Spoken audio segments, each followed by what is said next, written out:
we are at sea. We've just departed from Okinawa and we're heading back towards Tokyo. So as promised, I'm going to give you a tour of the ship and also get you guys up to speed on what's been happening.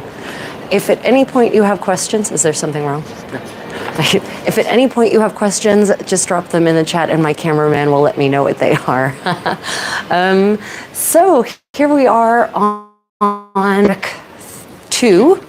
We've just departed the Queen's room, which is what many people would refer to as the ballroom. And basically most of the ship has gone to bed. I don't know why they've gone to bed so early because tomorrow's a sea day. So, well, interesting. It leaves it clear for us. It leaves it clear for us. So here we get a tour of the beautiful spaces of the ship. And actually, I think I still hear strings.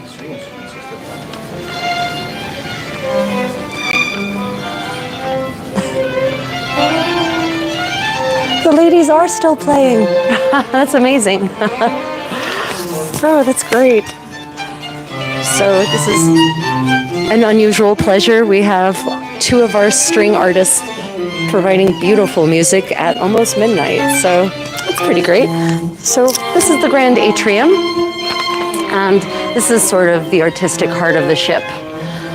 It's quite a beautiful space. It's probably it is the most beautiful space on the ship in my opinion.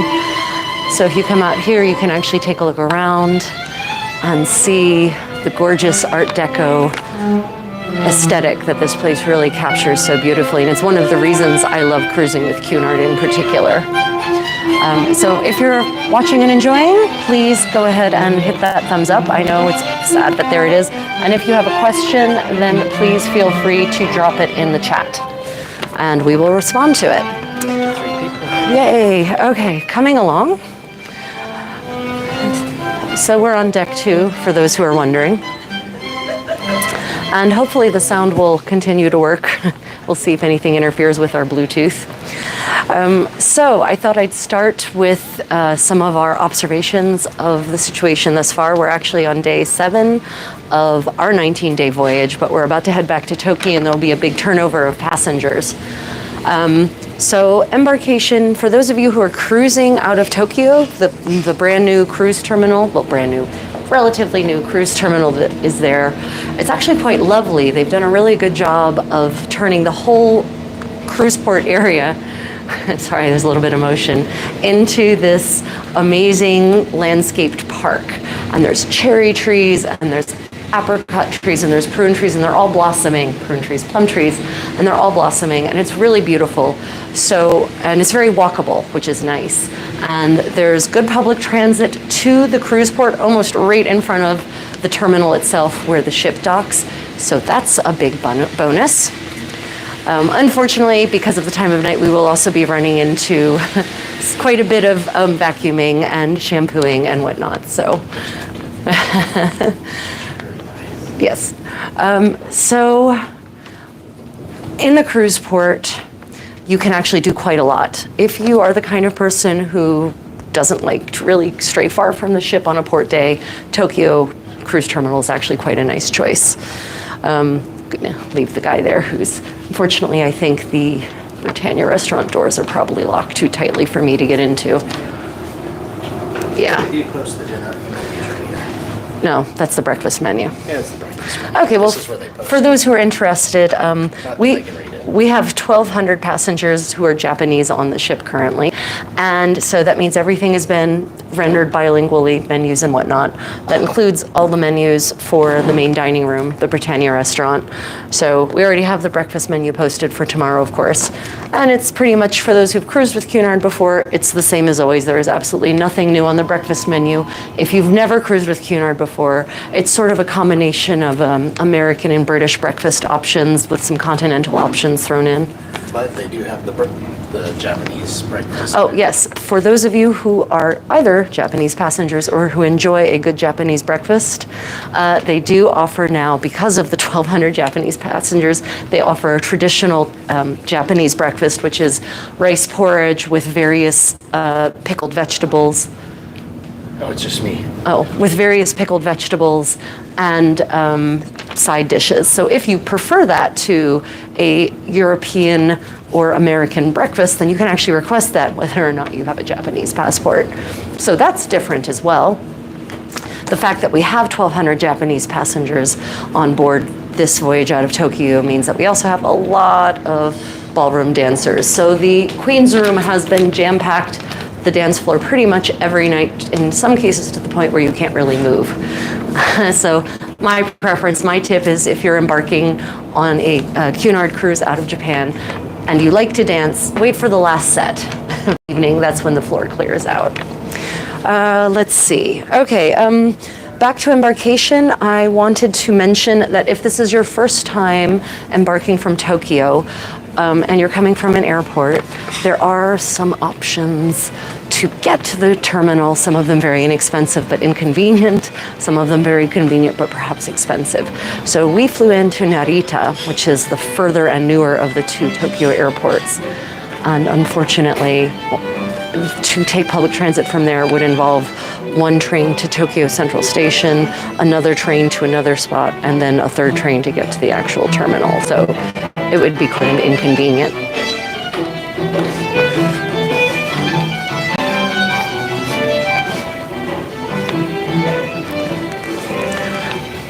Sorry. The strings are playing a delightful thing, and if I'd known they were going to be playing, I would have scheduled this live stream at a different time. It was really beautiful. So what that means is that if you're coming from Narita, you can take public transit. It would be super cheap. It will not be fast. And your transfers will be pretty horrific, especially with luggage. So therefore, the other option is, of course, what? Oh. The other option is, of course, a bus. But unfortunately, the bus also then has a transfer or two or three, depending on the combination you take. So there's a lot more people awake than there usually are at this time of night. So what that means is your third option and the most expensive, but also most convenient option will be to get a private car. Now, we actually went with an Uber. And the Uber actually meant that it was cheaper than booking a transfer. I actually looked for quotes for private transfers, and I was getting quotes of like $289 one way for the number of people and amount of luggage we would have. 3 people, 8 bags. And the Uber was actually cheapest. It was only $190 for a luxury van and enough room, comfortable room, like basically the kind of luxury van in which VIPs usually travel in Asia. So that's what we ended up doing, and it was super convenient, super fast. Our driver was really nice. He loaded and unloaded our luggage for us and took us straight to our hotel. So if you're transit flying into Narita or even Haneda, I honestly, and you've got luggage, which I always do on a cruise, I recommend private transfer option, and you can use Uber. Note, for those of you who have Uber credits via credit cards or whatever, if it's in dollars, you can only use those in the US. You absolutely cannot use those in the in other countries at all. Won't apply. Doesn't apply in the least. Only in the United States do those Uber credits work. Found that out the hard way. Queen's Room. Oh, yeah. So for those who are wondering, behind me is the Queen's Room. This is the ballroom of the ship. There are vanishingly few cruise lines anymore that actually have proper dance rooms. This is one of the few. And you can see it's actually 2 entire decks high, which is, a big waste of space, technically speaking. Has a beautiful, proper dance floor made of real sprung wood, not like the crappy ones they have in most floors these days. And there's actually a bandstand and plenty of room for people to sit and enjoy. It's not the biggest ballroom at sea, mind you, that's Queen Mary 2. But still, it's far bigger than any other ship. Although I think the Queen Anne, I've been told, will have a bigger dance floor.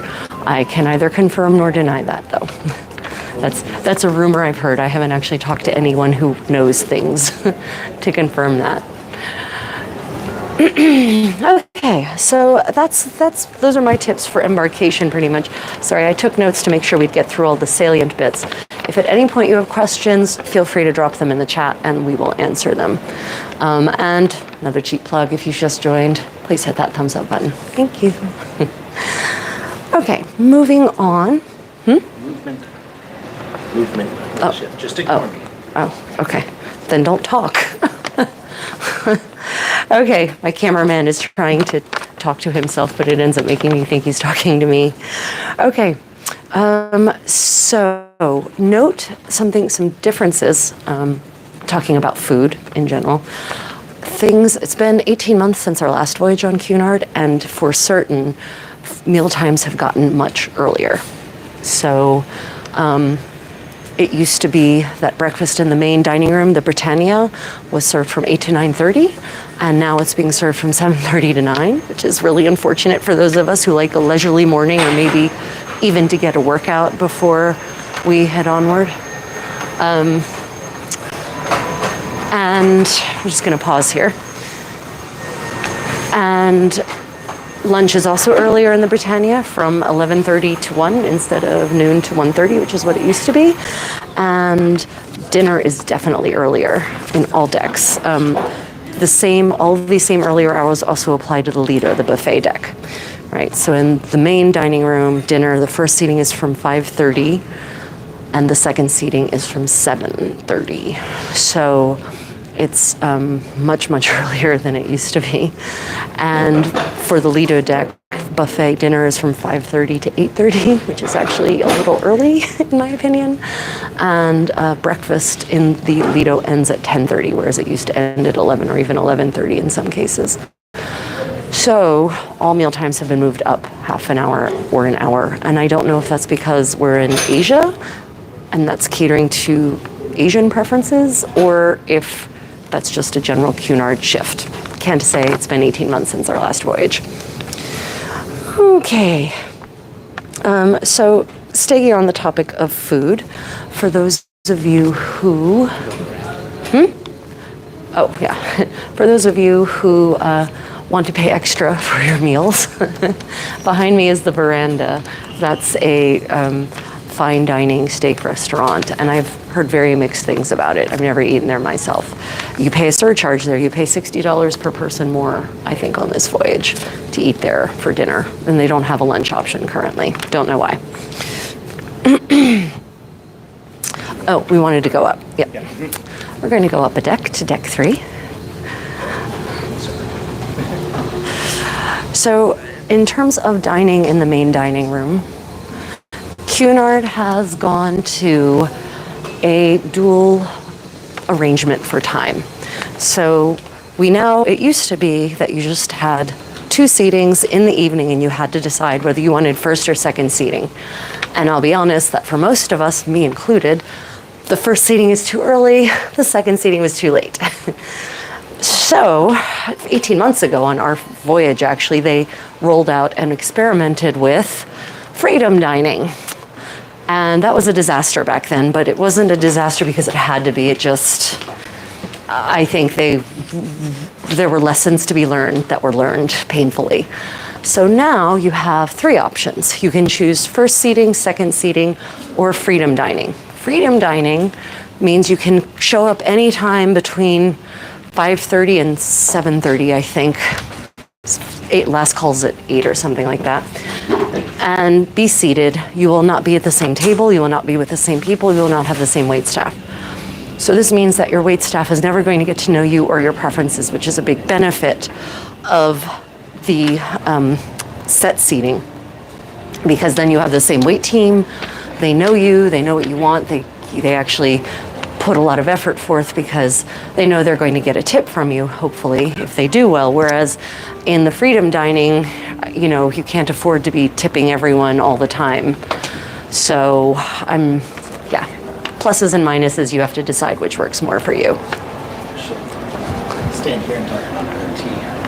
Ah, right, okay. So let's look down at the Queen's room from up here, from one of these lovely little balconies. So afternoon tea is served here in the Queen's room. These tables are all decked out with white tablecloths and napkins and full settings for tea, and servers come around and bring you fresh hot tea, scones, sandwiches, and tea cakes in the sense of tea sweets. And that is served every day from 3 to 4. and it's open to anyone. It's included in the price of your fare. They're still doing that, thankfully. On the first sea day, we have a lot of new Cunard passengers, so they were actually prepared this time versus our last voyage 18 months ago where they were not prepared for the number of people who were brand new to Cunard and were so excited to try the afternoon tea. That was 18 months ago, and there were literally, and I'm not exaggerating, 1,000 people who wanted seats here for tea. And there were lines going to both ends of the ship of people who wanted a spot, and they hadn't thought it through.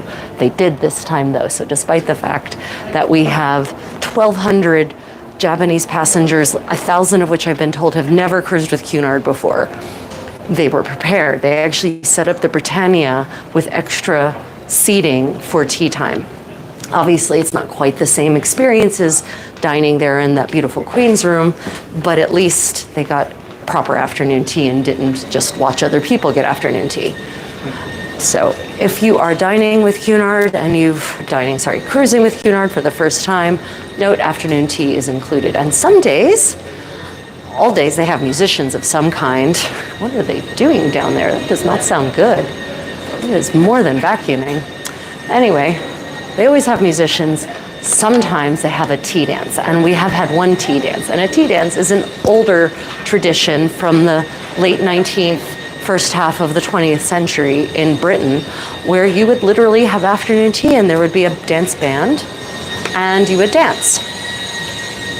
So they do that here on Cunard, and it's quite delightful.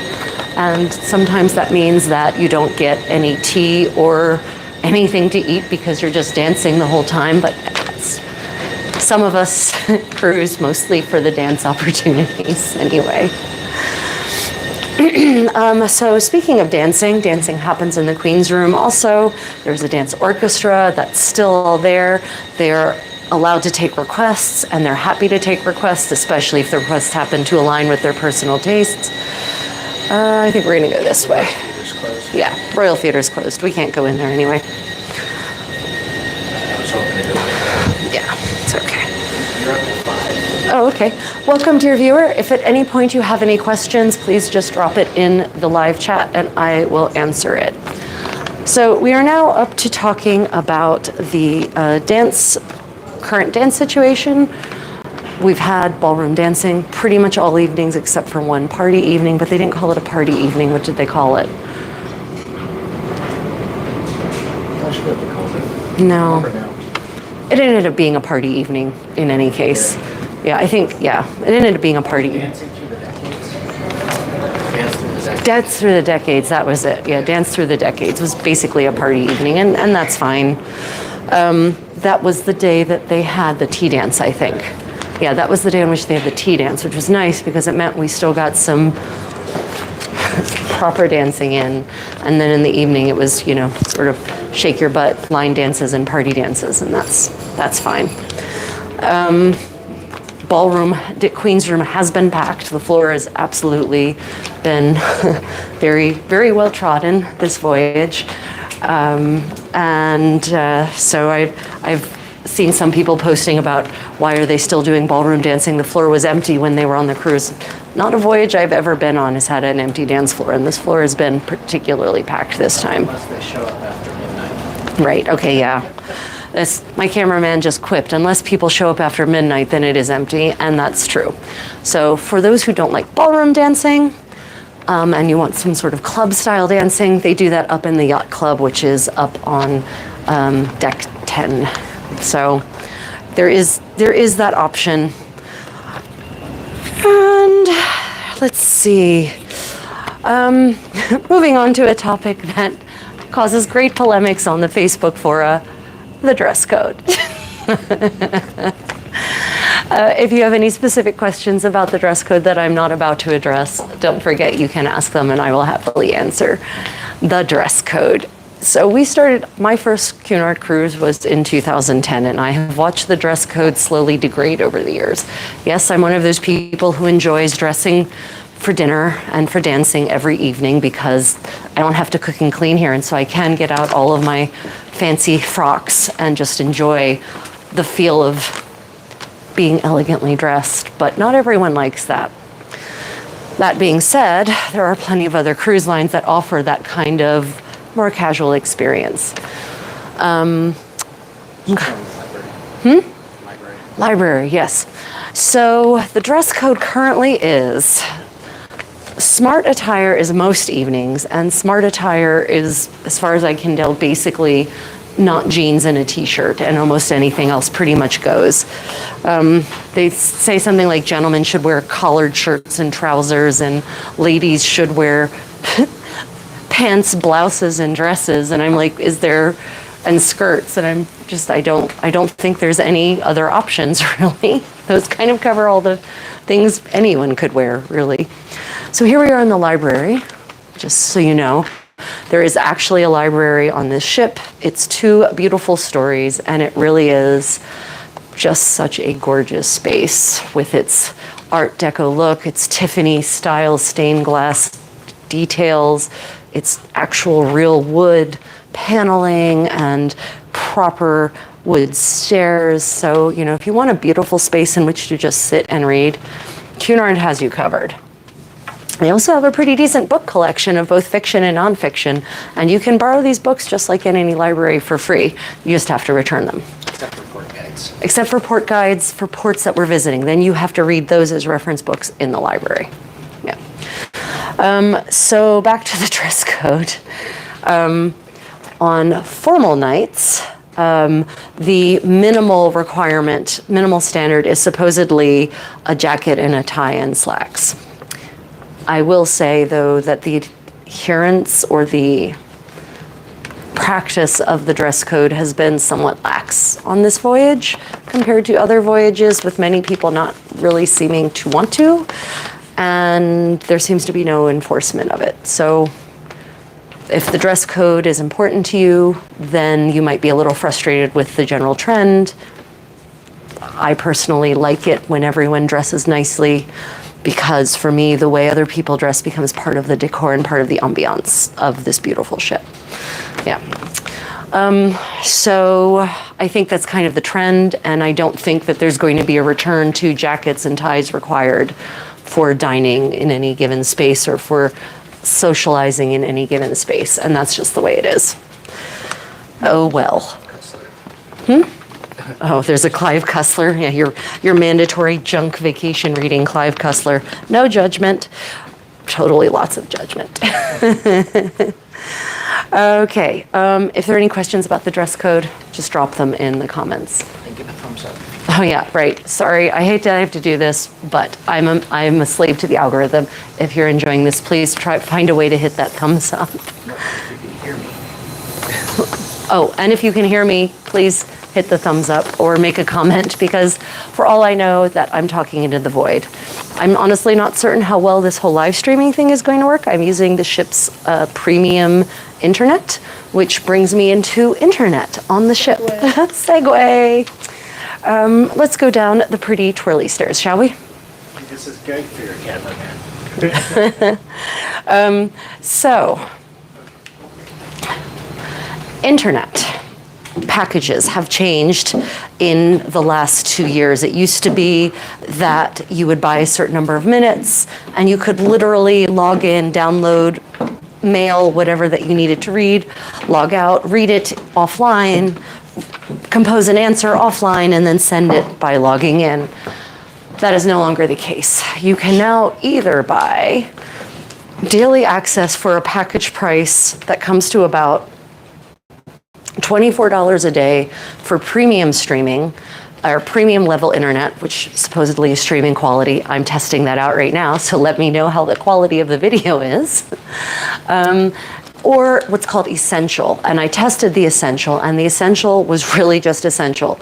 I couldn't do anything that involved video, not even streaming, like just video access, just opening something on YouTube, even a short video, wouldn't do it. I could do messaging, I could do email, I could check Facebook, but I couldn't send pictures and I couldn't send video through Messenger or email or anything like that. So just keep that in mind when you're choosing your internet package between Essential and Premium. The essential package is currently $36 for a 20, not package, the essential price is currently $36 for a 24-hour period, premium, or you can do it for the entirety of your voyage at the cost of $24 per day, a discount. You do also get a discount if you add numerous devices to the package, which means instead of paying 2 times 36 a day or for the day for 2 devices, you would get the first device for $36 and the second device for $36 minus $3.60. And that discount kind of increases with each device that you add to that price. So if you are a frequent cruiser with Cunard, then you actually get a credit now. Something wrong? No, just reading the comment. We can see pixelated and hear you both selling Tokyo to Vancouver in May. Okay. Edward Post. Great. Thank you for letting me know. Interesting that you can hear us. Sad that it's pixelated. No longer pixelated. Oh, great. Splendid. Maybe we just need to sit still for a little Maybe while. we'll sit still and see what happens. We're going to just Thankfully, sit. we're in a lovely area. We're going to sit down right now in the chart room. No, this is not the chart room. This is the Corinthia. We're just going to sit down for a moment in the Corinthia just because we'll see if that makes the quality any better. Okay. Splendid. So for the internet, continuing on that vein, if you are a frequent cruiser with Cunard, depending on your level of loyalty, you actually now get a lump sum credit towards purchasing one of these options, plans, access, whatever. So what that means is that you might not actually be able to get, depending on how you use your internet. Which way is the front of the boat? Oh, good. Front of the boat is that way. Okay. End of the boat is that way. Good luck. Right, I did tell him the right thing. Yes, I did. That is the right direction. Yeah, that is the correct direction. So you may or may not get as much bang for your buck out of the new credit system depending on how you use your internet. So for example, now I paid $36 for this hour. Well, I use 36 of my $80 credit for this, and I have access for the next 24 hours. So we'll see if I can figure out some other uses for this high-speed streaming quality internet. If there are any questions about the internet packages, pricing, drop them in the live chat, please. Okay, so moving on, and I do apologize, I just want to make sure I actually get through the salient points so that if there aren't any questions, at least I have something to talk about and I know whereof I speak instead of just rambling through a random stream of conscience about travel. Right, so ports. Let's talk about ports on this voyage. So we're in Japan currently, and thus far we were going to go to Hualien, Taiwan. Unfortunately, as some of you may know, a serious earthquake, 7.4 on the Richter scale, hit Hualien and devastated it, and unfortunately many lives have been lost. So we did not go to Hualien. Instead, we had an overnight in Keelung, which is basically the port city for Taipei. Keelung is a real city. It is not a tourist destination as such, which doesn't mean it didn't have wonderful things to explore and see. And it was a very friendly city. It just meant that it actually felt real. And actually, we really appreciated that it didn't feel like a plasticized Disney tourist port. It was also nice having an overnight because it gave you plenty of time to go out and explore and do what you want and see what you want. Sorry, it looked like my cameraman was shaking his head at me, but he wasn't. And fortunately, I mean, this is a completely hashtag Contessa World problem, first world problem.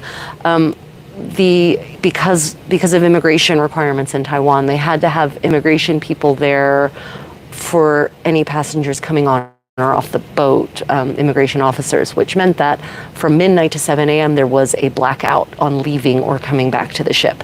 So even though it was overnight, you couldn't just come and go as you please all night, as you actually we have done in other overnights. You had a curfew where you would spend the night off the ship. And actually, worst part is you had to get permission and inform the authorities that you were spending the night off the ship. So I suspect that if you didn't show back up, by midnight, there's a possibility the authorities may have come looking for you as a passenger. I cannot confirm that from actual anecdotal observations, but I kind of got the impression that's what would have happened if people hadn't actually come back. Yeah. Okay, welcome everyone. Welcome new people. If you have any questions, please pop them in the live chat.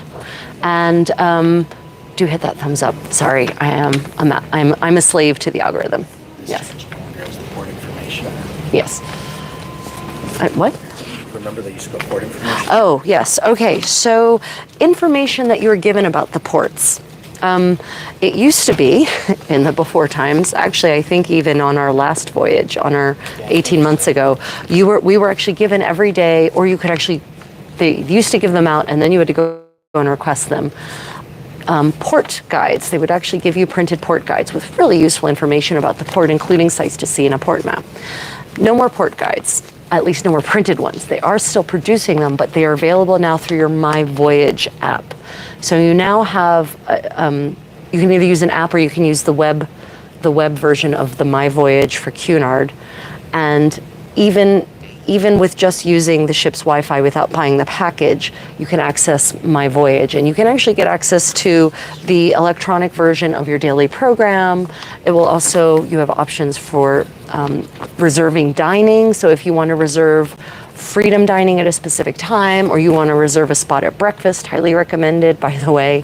The Britannia has had a line of people waiting for tables every morning we've gone, or reserve a spot at lunch, or make reservations in the theater, any sorts of reservations anywhere on the ship. You now are encouraged highly, or even required to do it through the app or the My Voyages web interface on your phone. Now, when you access the My Voyages, that is not part of your internet package. So you don't have to buy internet for that. That level of Wi-Fi is free, but you won't be able to use that Wi-Fi connection to access a single other thing. Promise you, I tested it. Not because I was trying to get something free. I just wanted to see how good the system was. The system was good at keeping me from doing anything. So that means that, for example, when we get to Japan, I could actually go on the My Voyages program and pull up the port guide for Japan, for Tokyo. I meant Tokyo. If I said just Japan, I'm sorry, I meant Tokyo. I could go and pull up the port guide for Tokyo, and it will have useful information on it, just no longer printed out, which honestly I kind of support because that's a level of sustainability. I know many people didn't even use their port guides, and most people just left them lying around. So good on Cunard for a step towards sustainability. I kind of suspect it was more about saving costs, but either way, step forward. Let's see, formal nights are all themed on this voyage and on our next voyage. So it used to be that there would be just some formal nights where it was just you dressed formally and there was no particular theme, but Cunard seems to have moved 100% towards theme nights. So on this one we had 2 different color galas. One was black and gold, one was black and white, one was tomorrow coming up, red and gold, and then we had the masquerade. And the masquerade on this voyage, unfortunately, they planned that with a big band night. And I can't imagine anything less comfortable than high energy big band swing music in tuxedos and long formal gowns, because I do that, and it's not my favorite thing. So it didn't work out, I think, the best. I think it would have been better to have big band night on any other night than a gala night. I think it's going to be a gala night next. Yeah, it's probably going to be a gala night on our second one as well. And the masquerade, I kind of wish that the masquerade would also just be a themed night, not a gala night. Because actually a lot of people take the masquerade literally in the sense of they do fancy dress, and fancy dress is not always fancy. Using a combination of British and American slang or terminology. So that means that some people are dressing in costumes, what some of my American friends might even call Halloween costumes, instead of dressing formally. And yeah, so I think there might be some confusion about the nature of certain of the theme nights, specifically the masquerade night. Is it a costume party or is it a formal night, right? In any case, most people were wearing masks on this one. They did not do a mask parade. this time, interestingly. In fact, that's something else that's changed from 18 months ago. It used to be that on the gala nights, they would actually, in the breaks for the band, they would at least once in one of the breaks do some kind of fun interactive thing with guests. This Gay Gordon, this cheeky group dance that involves, maybe that's why they got rid of it. He used to sandwich a gentleman between two ladies, and there's this partner changing part to it where the ladies push the gentleman forward, and I think probably a lot of ladies ended up pushing parts that maybe weren't appropriate for pushing. My cameraman is shaking his head yes, vigorously. So there haven't been any interactive guest activities to kind of engage people a little more in the themes of each evening, and I actually miss that. Yeah, I miss the parade of the masks and the mask/costume contest, because some people really put lots of effort forth into their masks and deserve a little recognition. Just adds a little something to it, but that's just me whinging, really. Like it's expensive. Yeah, the champagne. Oh, the champagne. So for those of you who don't know and haven't cruised with Cunard before, there is kind of a running joke amongst frequent Cunarders that the free bubbly that's awaiting you in your cabin is usually Polacker, and many people there's a clever term for it that's extremely pejorative. But I've heard people say it isn't suitable to use to fuel your car with. So I guess there's that, but no Polacker awaiting us this time. Instead, there was a brew of some other brand of bubbly wine. So we actually haven't cracked it open yet, so I can't tell you if it's better, worse, or equal to Polacker. I'll drink it all tomorrow night. We'll have a post about it. Yeah, I'll do a post about it after I have the menfolk in my party drink it, since I don't really drink that much. Let's see. Okay, theme nights, ports. Yeah, I think those were the main points we had observed thus far. Oh, the dining. I'm sorry, bouncing back to dining. The Lido deck is the buffet deck, for those who don't know. And we can try to go up there. I'll go up the elevator. Yeah, I just don't want to lose, I don't want to lose connection in the elevator. So the Lido deck still has themed evenings. Tonight was Malaysian night, and it was delicious. They had all kinds of delicious Malaysian curries, spiced just enough to feel, not enough to make my nose and eyes run. Looking at you, Malaysia. And they've had an Oriental night, which was a combination of Japanese and traditional-ish Chinese specialties. They had an Indian night, which of course is one of Cunard's best buffet nights in my opinion. But actually, I almost think tonight's Malaysian was really good. It was really amazing. It was really tasty. Was there any other themes? The pizza station is still excellent. Oh yeah, that's not the themes though. That's not a theme. Yeah. Although that is something. That lunches are not themed, but the lunch buffet will nearly always have one kind of curry, whether it's a Malaysian curry or a Thai curry or an Indian curry or other kind of curry, sometimes a Japanese curry actually. We'll have some kind of roast, we'll have some kind of fish, we'll have some kind of sauteed meat steak, we'll have vegetables, we'll have vegetarian options, extensive salad bar, different kinds of composed salads every day. The cheese selection on this voyage has been kind of lacking. We have not dined in the veranda. Oh, was there a question about dining in the veranda? Yeah. Okay, question was, have we dined in the veranda? I have never dined in the veranda. I almost did. Yeah.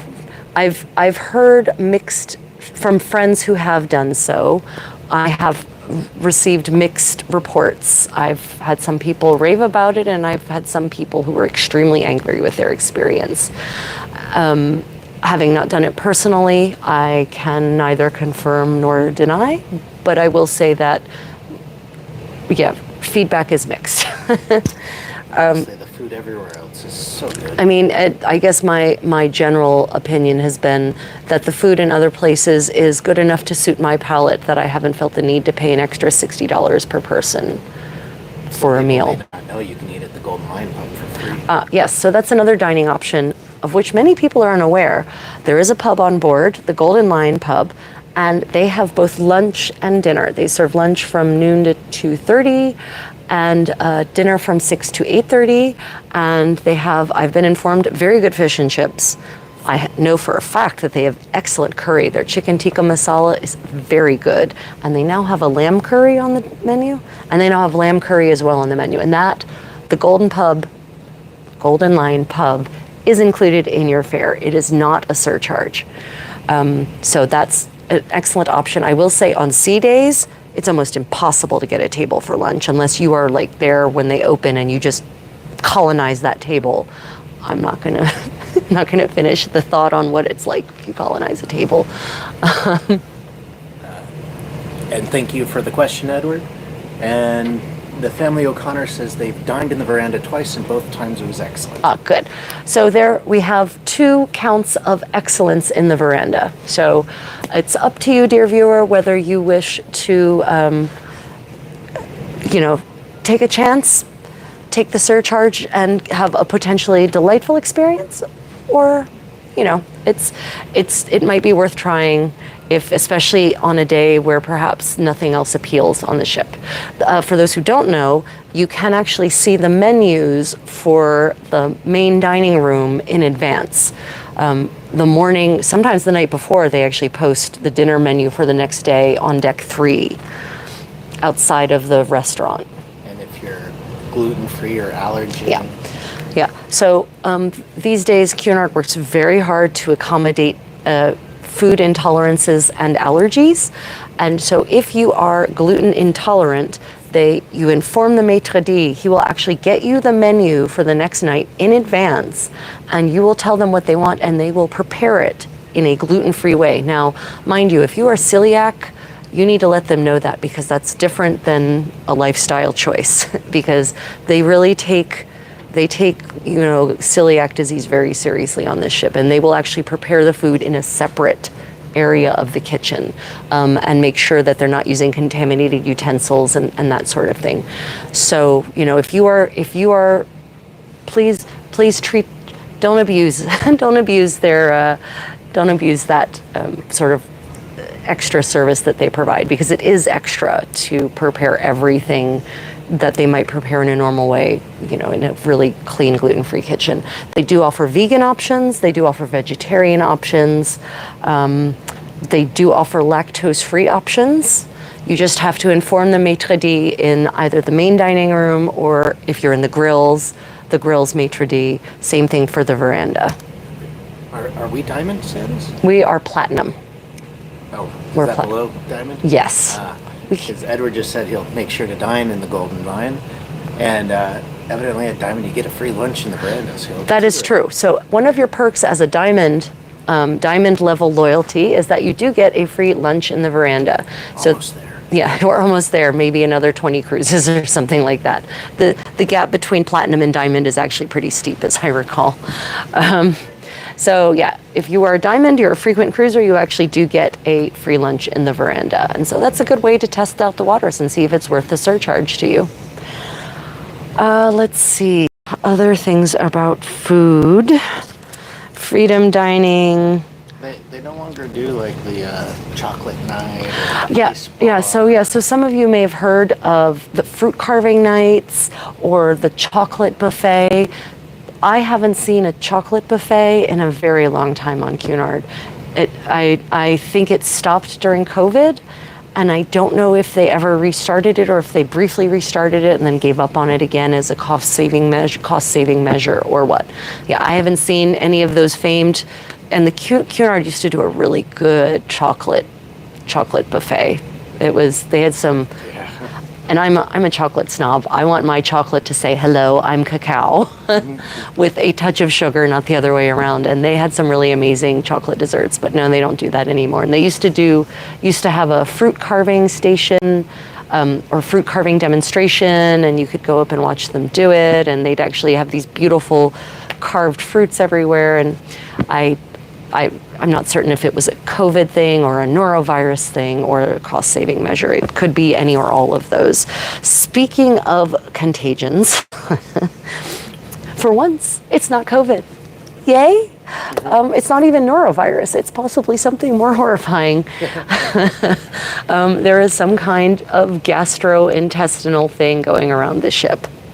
And enough people reported to the medical center that they have taken extra precautions to prevent the spread in the areas where dining takes place. So in the Lido deck, the buffet, for instance, we are now back to sort of what was happening right as travel started back after COVID.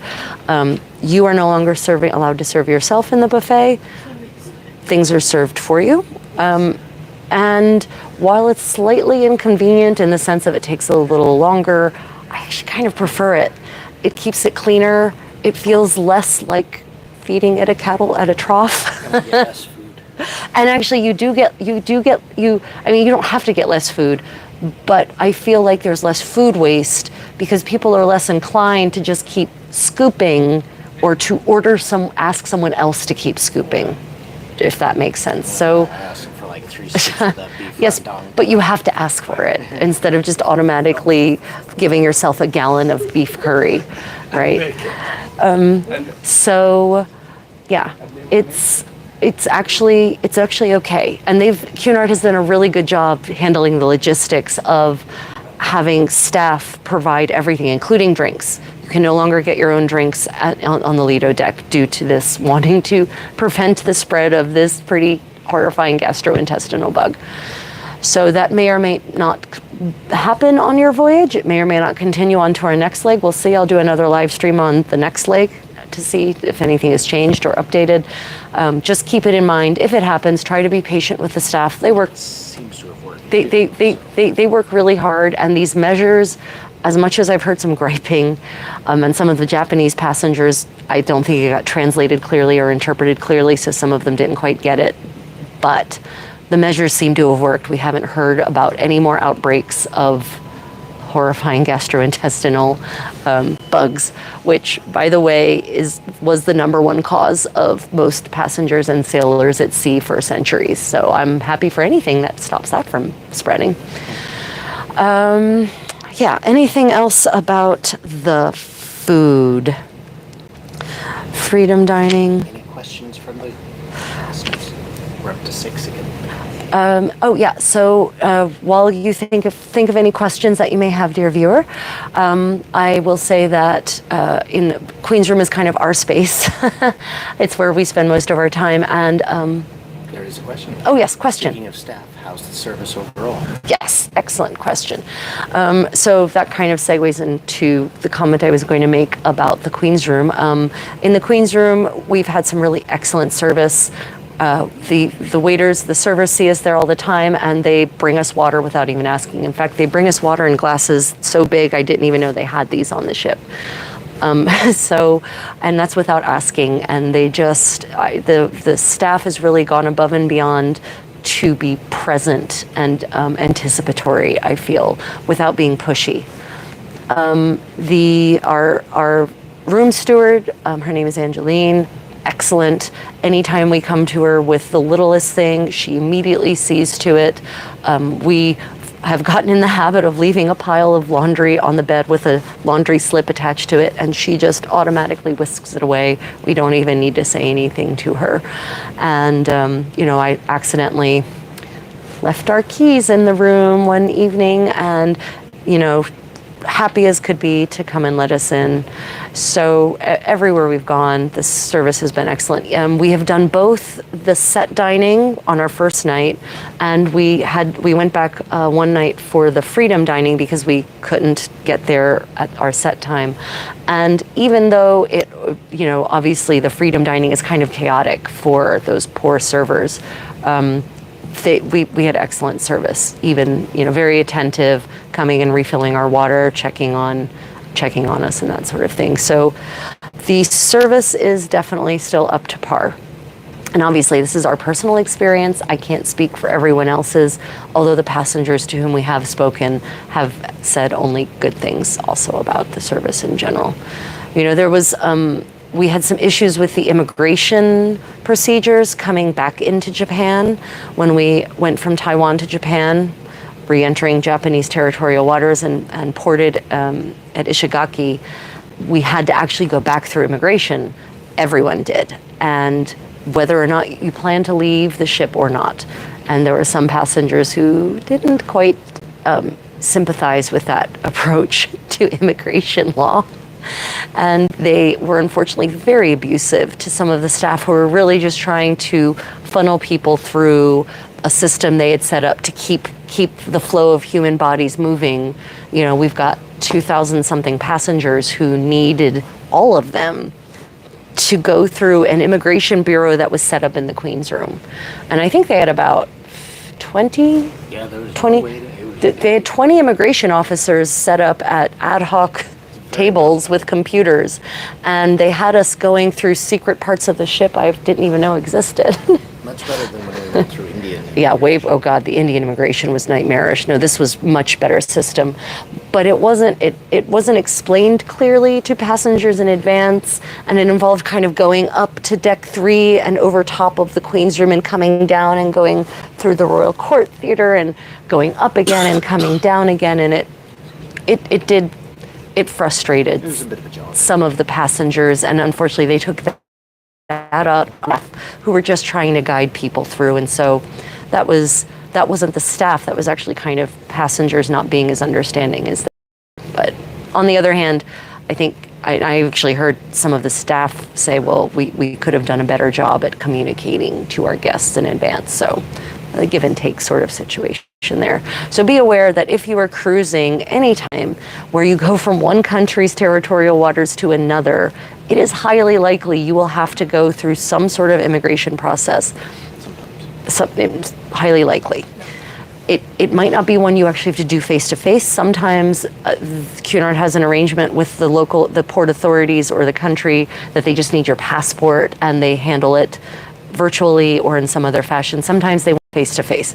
Japan wants to see your face. So just be aware that might happen. Try to be as patient as possible.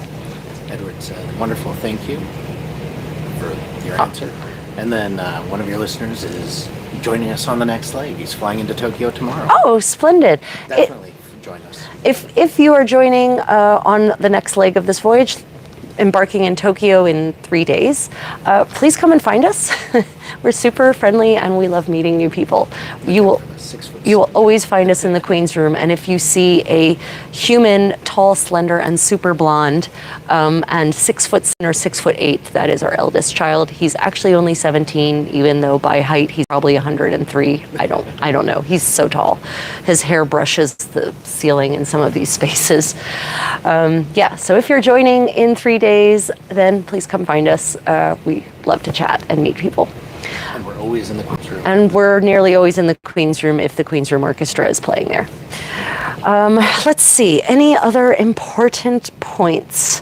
Otherwise, I think I'm going to take you guys on a little stroll onto some of the other decks so you can see any spaces. If there are any spaces you would particularly wish to see tonight on this Q&A walking tour, please just say so in the live chat, and we will go there and see how well the internet does.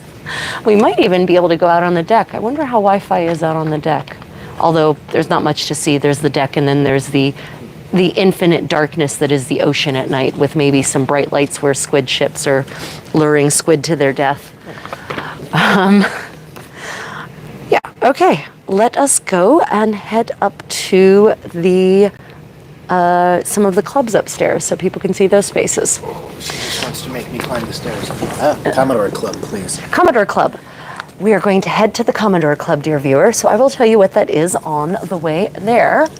My cameraman's gathering things. So the Commodore Club is one of the forward social lounge spaces. It is a really gorgeous, elegant space, and it is one of the best places to watch any. It is one of the best places to watch any not embarkation, sorry, anytime you arrive in a port. It's because you're on the 10th deck and you're completely forward and all you see is the great, wonderful sea and the port coming in before you. It's quite stunning. Let's go there. I guess we'll go to the forward bank. Yeah, we'll go to the forward bank. It's the best. It really is a beautiful space. I mean, it's elegant, it's refined, it's quiet, and during the day, it's one of the best places to be if you just want a quiet place to read. And It's up 6 flights of stairs, which 7 flights from this. so here we are passing through the Queen's room. Ooh, they've got some nice fresh flowers out. That's different. Empty Queen's room. The team working very hard to clean up after us really not great passengers. We're so messy, some of us. Not speaking about me, of course. And we're passing from the Queen's room into the casino and the Golden Lion pub. We'll just pop in here so you can just get a look at the Golden Lion pub on our way to the Commodore Club. So this is the Golden Lion pub, and as you see, it's got a real pub feel to it.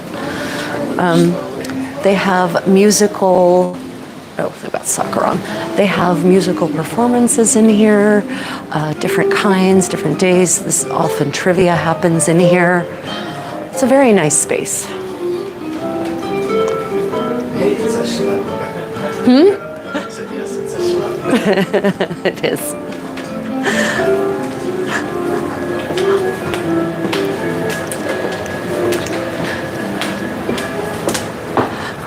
That's the casino over there. I know. Well, we can, whatever. So the casinos on all of the Queens have actually been shrunk. Ooh, the door's open. We're heading to the Commodore's Club, I swear, but we're gonna stop by the Royal Theatre on the way there. So, this beautiful space. Careful, my love.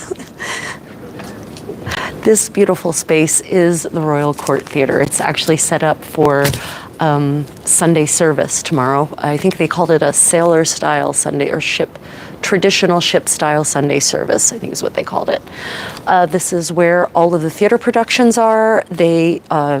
Magic shows, special performers, special comedians. Some of the lectures are here. They have insight lectures where lecturers who are experts in a variety of topics come and just share their knowledge and their experience.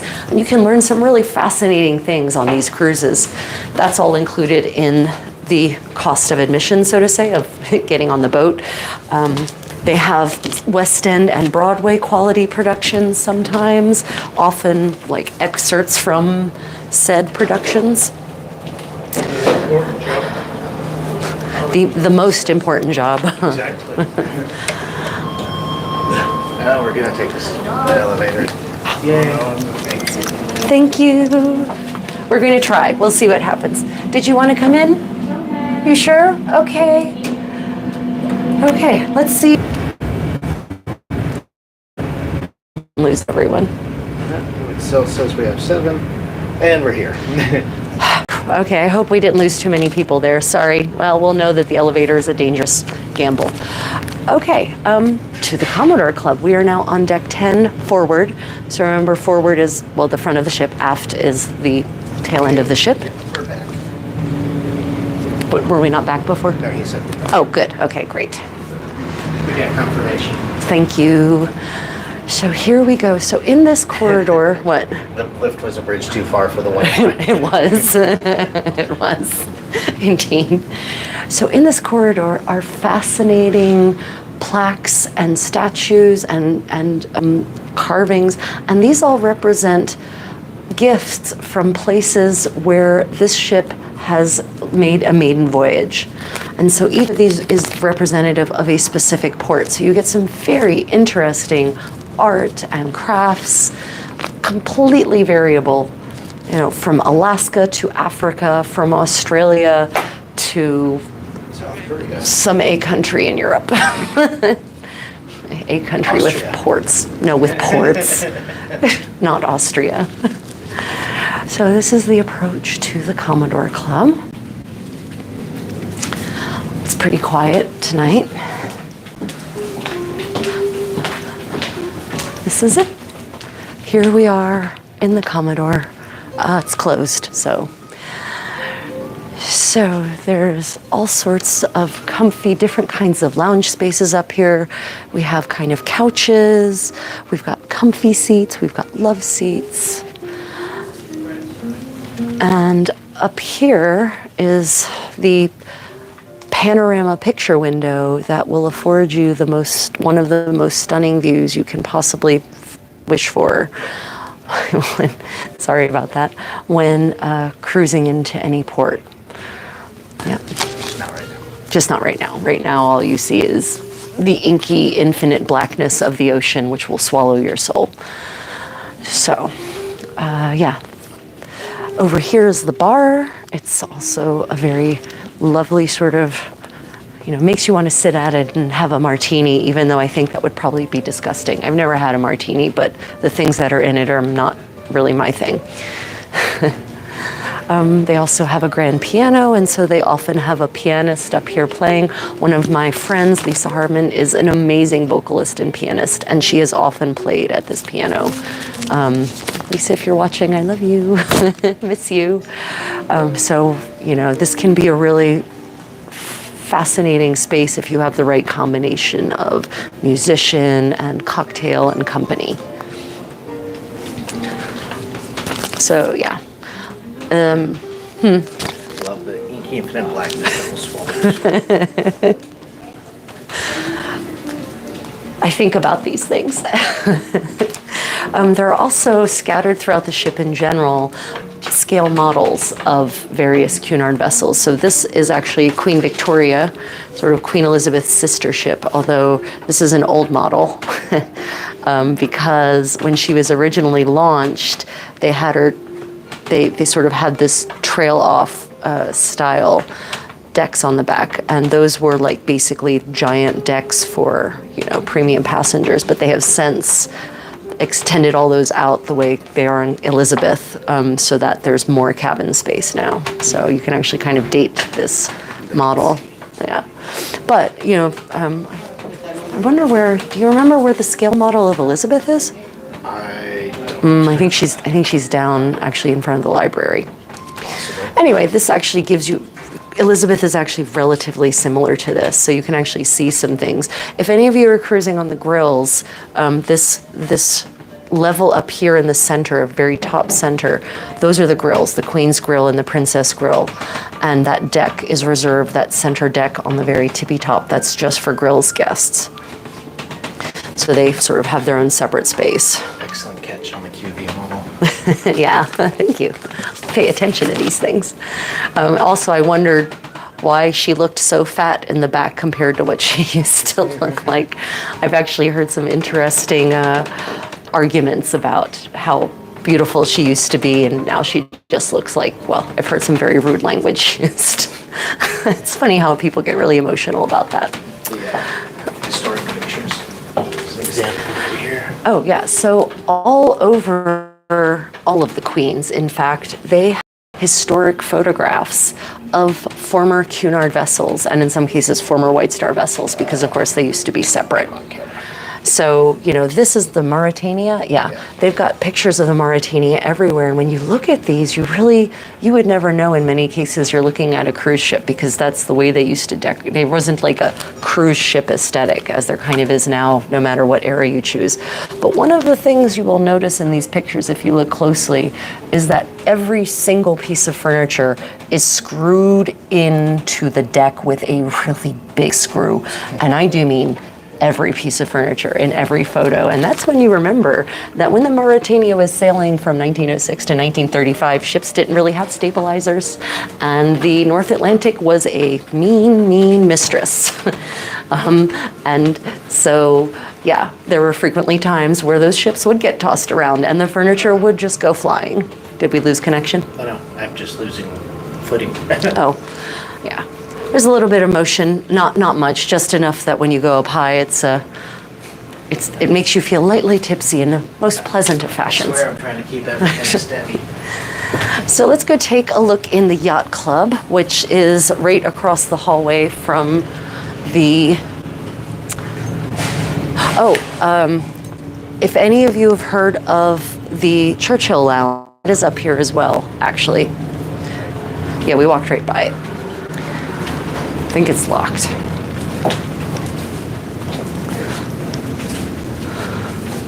I guess the door's locked.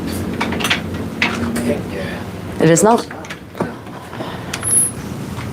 Okay, this is the Churchill Lounge, and this is hypothetically only for cigar smoking, and it actually smells like cigar smoke. So this is where you can come if you wish to smoke a cigar. It's a very elegant space, and of course it's the Churchill Lounge, so there's plenty of Churchill on the walls. I have been on voyages on Queen Elizabeth and Queen Victoria and Queen Victoria, where the Churchill Lounge was also used for cigarette smokers because the conditions outside prevented cigarette smokers from actually being able to keep their cigarettes lit. Yeah. So if you've heard of the Churchill Lounge, there it is.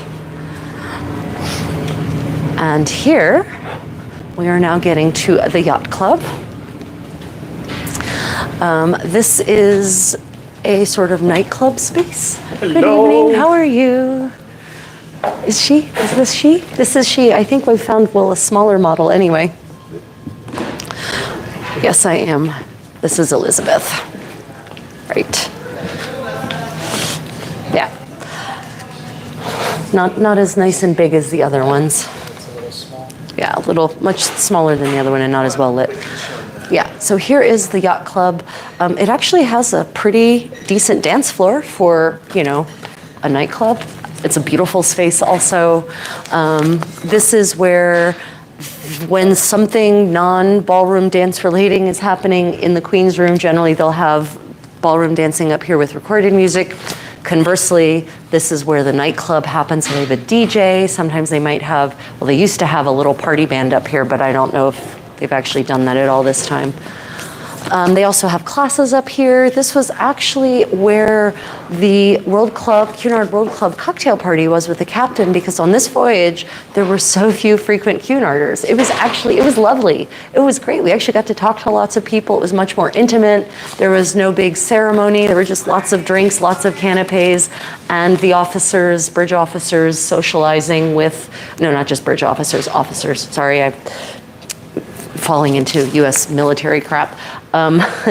Officers on the ship socializing with frequent Cunarders, and I actually preferred it in here in a bigger space and with more people.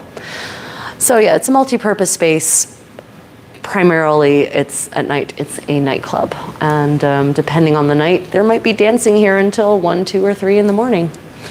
And actually, on the party cruise we were on 18 months ago, dancing was here until dawn. People were stumbling out. Like, the DJ will keep going if there are still people dancing. So there you have it. When the seas are high, this space is a little rough. Because the higher, of course, you go on the ship, the more motion there is. And we're quite fore here, which means that probably you will feel the motion more. It's like a pendulum. Pendulum is not the right word. What is this thing called? No, there's a physics term for it. I'm sorry, I've been sleeping like 4 hours a night because of stupid reasons, so apparently my brain has decided words aren't necessary for a live stream. Yeah, so are there any other spaces that you, dear viewer, would like to see or experience firsthand? Show the gym. Oh, the gym, yes. Gym might be open. I might be able to sneak into the fitness studio. Let's see. So also here on deck 9, just below us, is the fitness studio and the spa. Obviously, I can't go into the spa facilities because, they're locked and it's the middle of the night, and I'd prefer not to be ejected from this voyage for violating that. Oh,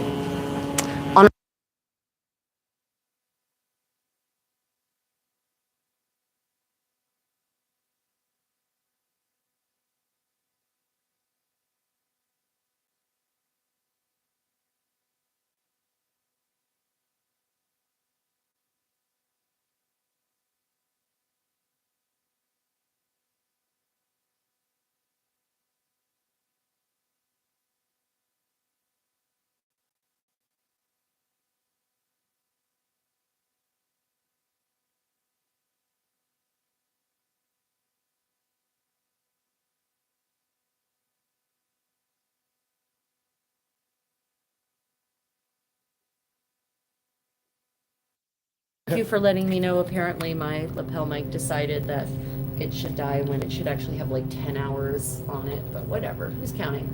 Right, so I'll speak a little louder and more directly to the phone. I'm sorry, the sound quality will be a little bit less. That is QE2. She was an ocean liner.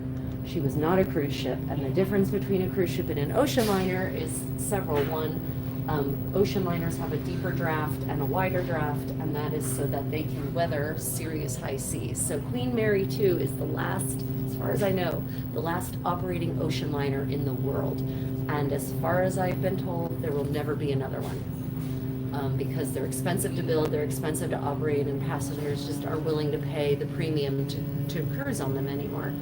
So that is QE2, Queen Elizabeth II. She is now moored in Dubai permanently as a hotel, restaurant, resort sort of affair. No. Okay. We can't go to the gym. The door is closed. There's a request for the Queen's Grill Lounge, but I don't think we have access this time around. Sadly, we cruised really, literally in the bottom of the boat, and I'm not being pejorative or metaphorical. We are on deck one in one of the few outside cabins. Now, I can show you our outside cabin if you want to see what an outside cabin looks like. It's got laundry hanging in it right now. It does. It's clean laundry. Yeah, unfortunately, I don't have access to the grills this time around. Hopefully on the next voyage. Actually, since we started cruising again since COVID, we've been going every voyage. We've gone down a bracket in our cabin category. Next time we have to be a crew member. Next time we'll have bunks in the crew quarters, I guess, at the rate we've been going down in cruise category. Anyway, in any case, the grills would be closed anyway. I wouldn't have access now because it's The lounge up front. no, the But lounge. I think the lounge is closed as well. The lounge right now, closes too. as well because it's 1:45. So I don't think, as I recall, when we cruised in the grills 2 years ago, they actually did close. But sometimes I can convince the staff to let us do things. Maybe on another live stream, I can see if I can get access. Were we on the grills on this ship? Yes. No. You can find your video for that if you want to look back. Right. We never actually did a video on the lounge space. Oh, we didn't post it? But on this channel, if you go back to my Queen Elizabeth playlist, we did a full tour of our Queen's Grill suite. We did a presentation of the tea, afternoon tea in the Queen's Grill, and it might actually have some video of the Queen's Grill space. Now, I will tell you that the Queen's Grill lounge looks a lot like the yacht club without the dance floor component. Similar furnishings. The only difference is that it's a space that is just for grills, Queen's and Princess Grill patrons. So it's a grills lounge, not just Queen's or Princess Grill. So it's a private space. It's not really that much of a different space from, say, the yacht club, though. So if that at least helps. The restaurants themselves, which you will see if you look through our video playlist on Queen Elizabeth, the restaurants themselves are definitely a step up in terms of decor and furnishings, and in terms of cutlery and plateware, and definitely in terms of food. Like, the difference in my opinion, between the Britannia and Queen's Grill is orders of magnitude. And in fact, if you cruise in the Queen's Grill, you can dine off menu. And I mean that you can literally say to the chef, I would like you to make this weird, crazy dish that I once heard of, and they will make it for you. In fact, on our voyage 2 years ago in the grills, one of our dining companions literally said, oh, I love bloomin' onions. He was this lovely British chap who was a very savvy businessman, and he traveled the world, and in his travels to America, to Florida, all places, he went to an Outback Steakhouse, and they had a bloomin' onion. And he said to the maitre d', can you make me a bloomin' onion? And the maitre d' said, I don't know what that is, sir, but I'll find out. Did some Googling, came back and said, our chef said he can make it for you, sir. And for every night for the rest of our voyage, our fellow passenger had a bloomin' onion as an appetizer. Let's walk to the garden lounge real quick. Yes. Okay, garden lounge. Ooh. Sorry, I realize this is... Yeah, hoping to get away from that buzzing noise.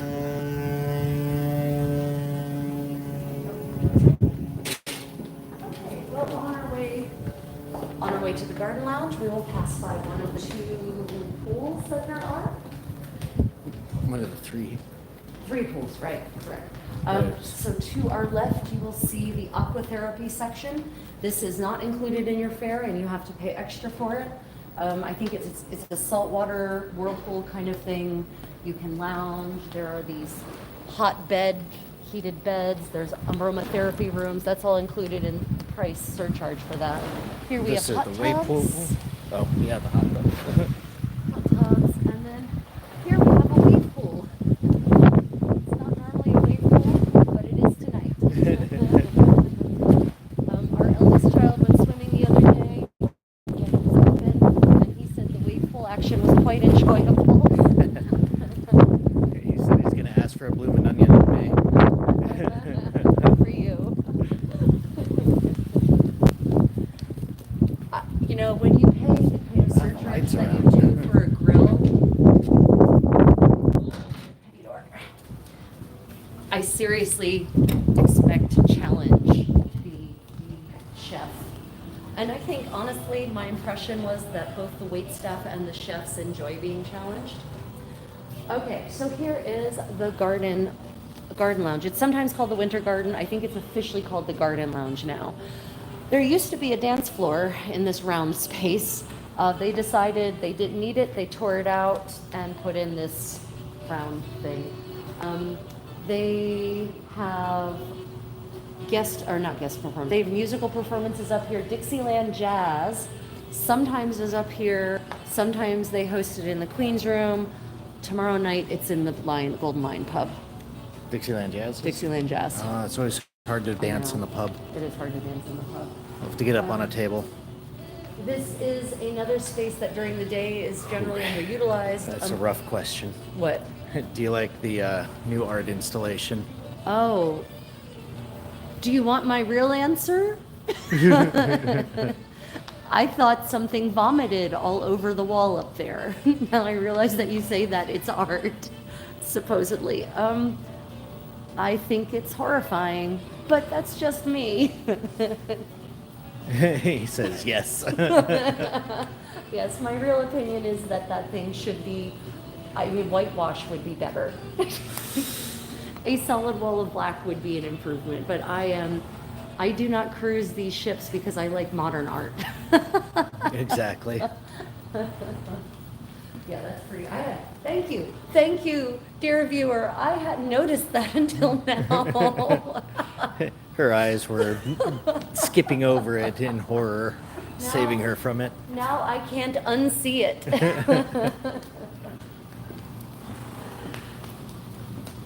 There is a bar 100%. It's terrible. There is a bar here on our voyage with my mother and stepfather 6 years ago. My stepfather lived in this chair, basically. Right there.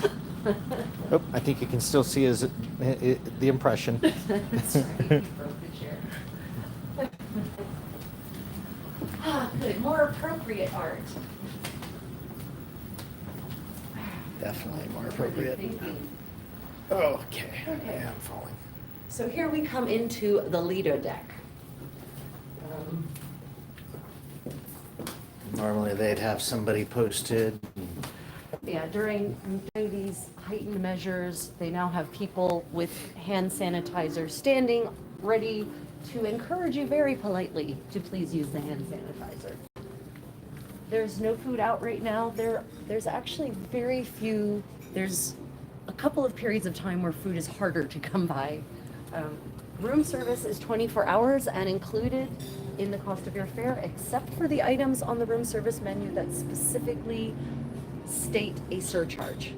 So the rule of thumb with the room service menu is if no surcharge is stated, it's included in the price of admission. If a surcharge is stated, then you get charged that. That being said, when we were in the Queen's Grill and we asked our butler for a cheese platter, he brought us the cheese platter that is the surcharge cheese platter on the room service menu, and we did not pay anything extra. So that's pretty cool. You can see the setup. Right, For, so you can kind of see, you can actually see the setup for being served beverages now under the new protocol. So they set up these tables. There's a bevy of waiters here behind the bar waiting to take your order, whether you want water or juice or tea or coffee, without cream, with milk, without milk, with oat milk, with Horlicks. My British friends love that. This is the new setup. And then over here, in any of the particular bars, they actually hand you your plate and bundle napkin with cutlery so that you're not, touching everything and potentially getting everyone else sick. So yeah, it's a pretty great ship-shape operation. And I have to say, I haven't heard anyone else getting sick, so yay. Any questions or anything? I guess we can actually. Oh, the doors are open. well, of course, you got to be able to go through. They made the mistake of they left the doors open. I can show you what the main Lido buffet area looks like. This is the pizza area. We didn't actually talk about that. I will say that the pizza is really good quality, and I come from a pizza part of the United States, and I've spent a lot of time in Florence and Naples. So you can actually create your own pizza up here at the Lido, and they've got a really great selection of toppings and cheeses, sauces. They have a gluten-free base that is actually decent, and it's a proper pizza oven. It produces a crust that is chewy on the inside, crisp on the outside, and quite flavorful. So as a food snob, and someone who doesn't usually eat pizza because the crust just isn't worth what it makes me feel, because I don't feel good after I eat that kind of stuff, this pizza's worth it. Onward.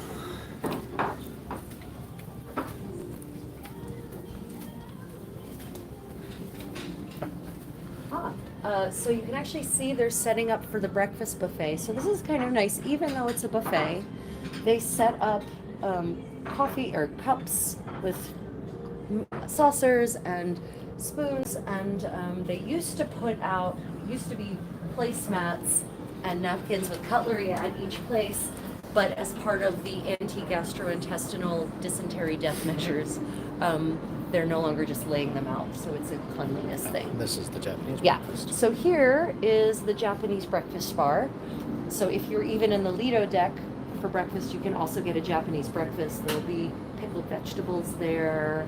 There'll be a rice and rice porridge and seaweed soup. And then over there, they will put two different kinds of sauté things, usually a fish and a meat. This morning, the Japanese fish option was a delicious fried salmon. Oh, it was so good. Don't worry, they still put donuts over there too. Yeah, that's right. You can still have your breakfast donut. I'll ask if you can just walk through. Would it be okay if I just walked through? Yeah. That was so nice. So this is where the Lido buffet magic happens. I'm going to confess something to your viewer that may horrify you, but I really love the food in the Lido. It's good quality, it's good variety. The service is good up here. If you have a request, they will go out of their way to please the request. No. Oh. It's just like close. Oh yeah. They will go out of their way to satisfy your request. I have actually requested hollandaise sauce on the breakfast buffet here. It's not on the buffet. They actually go to the Britannia, get me hollandaise sauce, and bring it to me. So yeah, I guess that goes in line with just how good the service has been. Another drinks section. They actually have drinks areas all over the Lido. So, if one is a little bit over busy, you can try some of the other ones. Then remember I'm no longer mic'd. Coming forward, we are now at the aft of the ship. And this is another one of the decks. Push. God, okay. Okay. Burgers, hot dogs. So here on the aft pool, there's actually a burger and hot dog grill. They've got actually different options. They've got beef burgers, bean burgers.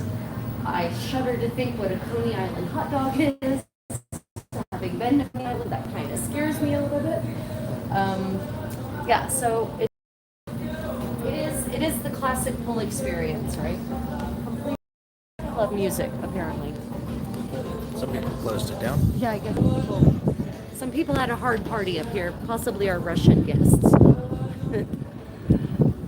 So yeah, we are now at the aft end of the ship, at its tail end, and we also have a wave pool here. It looks like fun. Yeah, it's you know, it's a really nice space.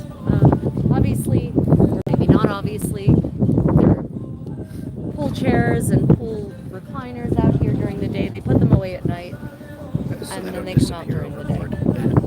So they don't disappear overboard. Yeah, so they don't disappear overboard, probably.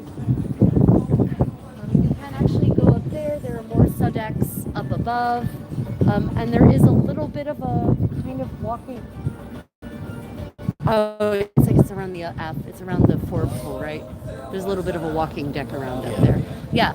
So in the front end of the ship, there's actually a little bit of a walking track. But it's actually on deck 3 is the promenade deck that actually goes all the way around the ship. 3 times around that is a mile. 3.3 times around it is a mile. Yawning. I get it. Great job, folks. From Edward. Are we gonna go up there too? Oh, we can't. It's closed. I don't know where she's going. I'm just following. Can't help but follow her. Oh, I think she's going inside so we can hear better. Yeah. For the closing. Whew, okay. Sorry. Okay. Okay, let's see. I think that's pretty much it. Yeah, I think those are all of the public spaces to which we have access. Unfortunately, we don't have access to the Britannia restaurant right now. I tried to open the doors. They're either too heavy for me to open or they're locked. And I didn't want to pull hard enough that maybe to break them. I'd like to stay on the ship for the next leg of the voyage. Okay, are there any questions or any spaces anyone would particularly like to see? Meanwhile, maybe we'll start walking down the stairs since the elevator is. Nothing heard. Okay.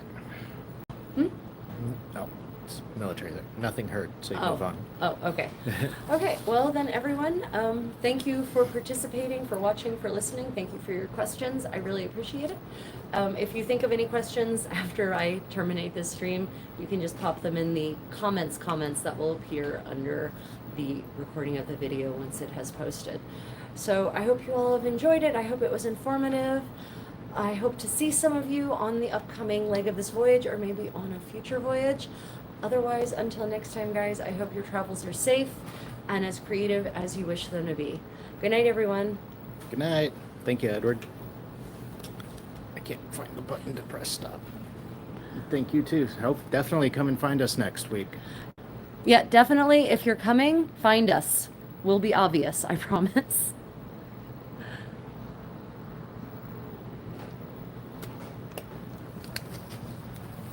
Ugh.